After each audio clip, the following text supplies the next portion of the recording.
Assalamualaikum warahmatullahi wabarakatuh.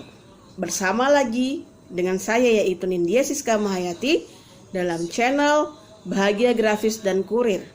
Jangan lupa di like, subscribe, and comment di video YouTube ini.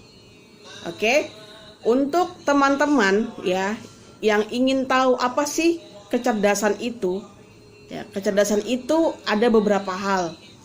Jadi bukan dari sisi akademik saja ya, tapi dari sisi lain ya. Jadi ketika kita membahas tentang kecerdasan itu bukan dari sisi akademik saja. Jadi misalnya nih, oh dia pintar banget nih di pelajaran misalnya matematika contohnya, atau misalnya pelajaran fisika, atau misalnya pelajaran-pelajaran yang memang itu untuk akademik ya, akademis ya. Nah, jadi dia hanya pintar di bidang matematika misalnya seperti itu. Tapi ternyata ada lagi temannya yang lain, dia tidak pintar di situ, ya tidak pintar di semua itu, tapi dia pintar di seni, atau misalnya dia pintar di olahraga. Nah, jangan salah ya, manusia itu diciptakan itu berbeda-beda, tidak sama, ya tidak sama. Jadi misalnya nih, si A dia pintar di akademik, si B dia pintar di olahraga. Nah, itu adalah hal yang berbeda. Nah, belum tentu juga si A ini yang pintar matematika, pintar akademis, dia pintar di olahraga. Nah, jadi seperti itu. Terkadang ada kan siswa atau misalnya siapapun itu ya, dia pintar di bidang A, dia tidak pintar di bidang B. Tapi dia bisa juga pintar di bidang A, dia pintar juga di bidang B. Nah, jadi seperti itu. Jadi jangan pernah membeda-bedakan si A, si B, dan si C itu karena dari latar belakang akademis. Ya, jadi seperti itu teman-teman. Jadi contohnya seperti ini. Saya akan membahas materi ini karena agar kita tidak menjudge seseorang ini, misalnya dia tidak pintar di matematika, kita langsung judge dia bodoh, tidak. Ya, jadi itu bukan hal yang bisa kita judge ya. Kita jangan sampai ngejudge orang lain sembarangan ya. Don't judge a book by cover. Nah, itu yang harus kita tanamkan di dalam kepala kita. Nah, kita jangan sampai mengatakan dia ini bodoh, padahal si B ini ya, si misalnya nih A nih pintar matematika, terus si B ini tidak pintar, kita langsung bilang si B ini bodoh. Jangan seperti itu. Belum tentu.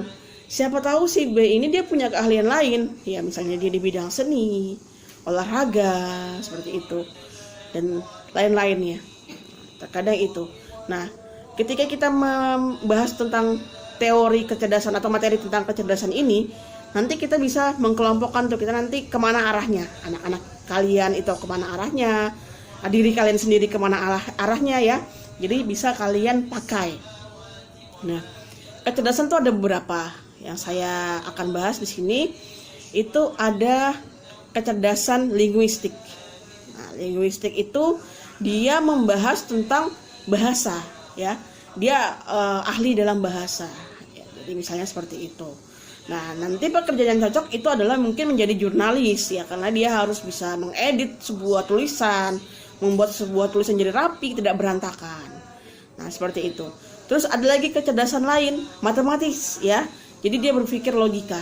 Nah, itu adalah tadi yang saya bilang, si A ini memang dia pintar di situ, dia dalam menghitung tuh cepat dan sebagainya. Nah, itu dia bisa masuk dalam seperti itu. Nah, dia bisa jadi guru matematika, bisa jadi ahli matematika dan sebagainya. Lalu ada spasial ya. Jadi spasial ini lebih ke tempat. Nah, jadi orang-orang yang bisa menghafal tempat dengan baik, bisa melihat dari sudut pandang berbeda dari sebuah tempat dan bisa mengatur tata letak tempat, itu masuk ke dalam kecerdasan spasial. Nah, spasial. Jadi spasial ini dia itu pekerjaan yang cocok untuk dia nanti ya, itu bisa difokuskan ke situ ya arahnya ya. Itu adalah desain interior, arsitek. Nah, itu dia bisa membuat sebuah tempat itu, dia bisa membuat jadi oh ini harusnya begini, ini harusnya begini ya. Spasial itu adalah tempat ya, jadi menata tempat, membentuk sebuah tempat, atau dia menghafal sebuah tempat, itu adalah orang-orang yang memiliki kecerdasan spasial. Nah, lalu ada lagi yaitu kecerdasan di bidang seni ya.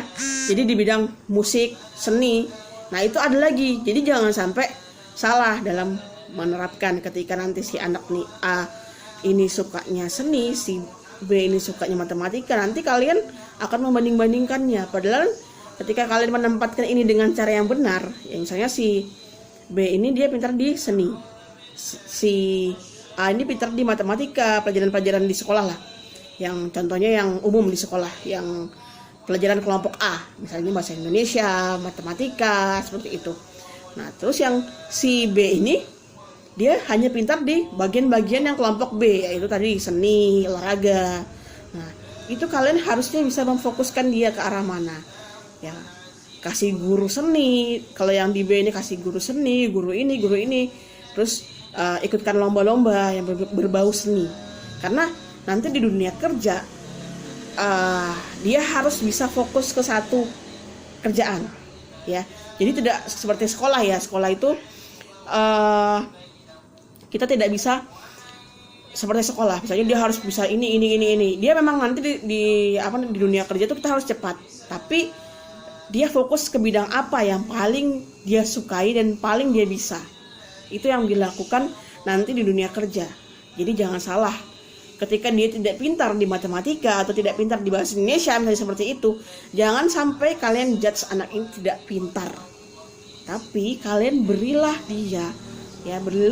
anak yang tadi beda dengan yang anak A ini, berilah dia guru, berilah dia komunitas, lingkungan yang ke arah yang dia sukai. Carikan dia lomba-lomba, bahkan nanti kalian bimbing dia ke arah kerjaan yang sesuai dengan dia. Nah, caranya gimana? Nah, cari di Google. Sekarang kan kita sudah canggih. Cari di Google, ya. Pekerjaan apa sih yang cocok dengan seni? Arahkan dia ke situ. Jangan bilang dia bodoh. Seperti itu. Nah, ada beberapa kecerdasan tadi, ya. Ada yang interpersonal, ada yang intrapersonal, ya. Apa sih bedanya inter dan intrapersonal? Nah, interpersonal itu dia bisa berkomunikasi dengan orang lain, dia bisa merasakan apa yang dirasakan orang lain.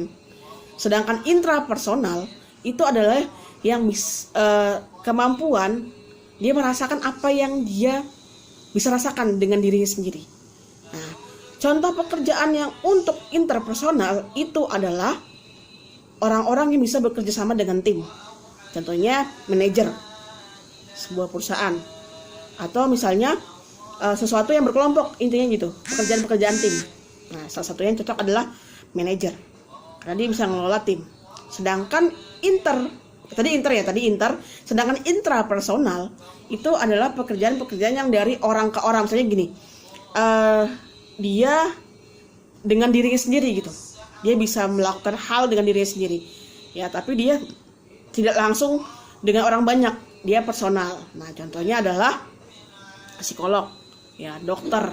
Nah, itu kan orang per orang, jadi tidak langsung banyak orang kita pimpin, tapi orang per orang. Nah, itu seperti itu. Nah, pengusaha juga masuk dalam intrapersonal. Kenapa? Karena dia bekerja sendiri.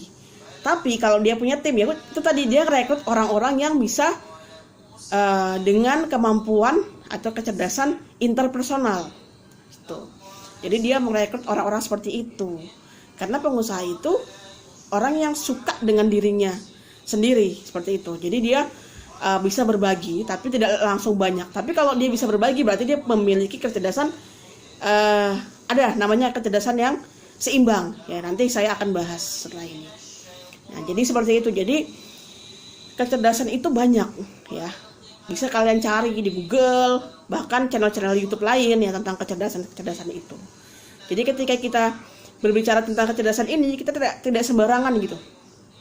Ya, jadi ada beberapa kecerdasan spasial, linguistik, musik, ya, tadi seni itu ya.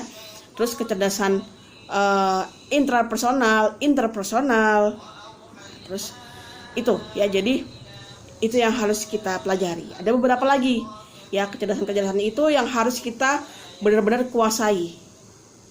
Maksudnya gini, kuasai itu gini, ketika kita mempunyai seorang siswa, atau misalnya kita mempunyai banyak siswa, atau kita mempunyai seorang anak dan sebagainya, kita jangan membandingkan, karena setiap orang itu mempunyai mempunyai kemampuan keahlian dan anugerah yang diberikan Tuhan itu berbeda.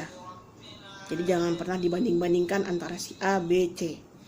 Jadi seperti itu, karena setiap orang itu memiliki kecerdasan yang berbeda-beda dan pastinya punya kecerdasan yang lebih condong kemana arahnya. Hanya sebagai orang tua itu kita harus mengarahkan ini arahnya kemana, ini arahnya kemana gitu. Jadi jangan sampai salah di dalam mendidik seperti itu. Nah jadi yang namanya kecerdasan itu tadi ya, jangan sampai kita salah. Teori kecerdasan ini memang sangat kompleks. Terkadang kita berpikirnya malah lebih ke akademik, ya lebih ke hal-hal yang bersifat ya akademis lah ya. Tapi yang paling penting itu adalah kita paham nih si A ini butuhnya kemana arahnya. Nah kita arahkan ke arah situ.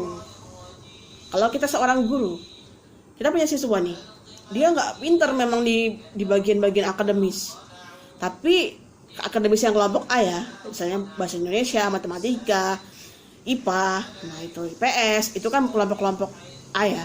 Sedangkan yang kelompok B kayak seni, ya motor lokal dan sebagainya, ya pelajaran itu dia lebih condong.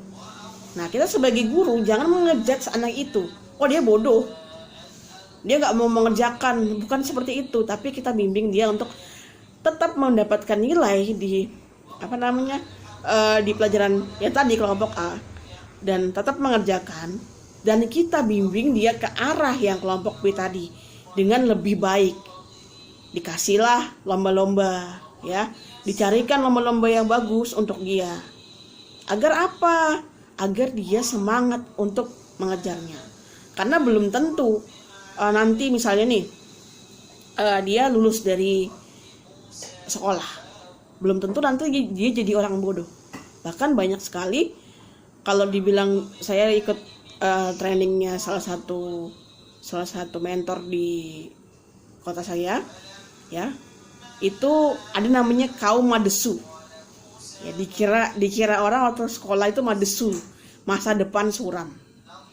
Tapi ternyata ketika dia lulus dan dia sudah berhasil, orang nggak percaya kalau dia itu menjadi seorang owner beberapa perusahaan.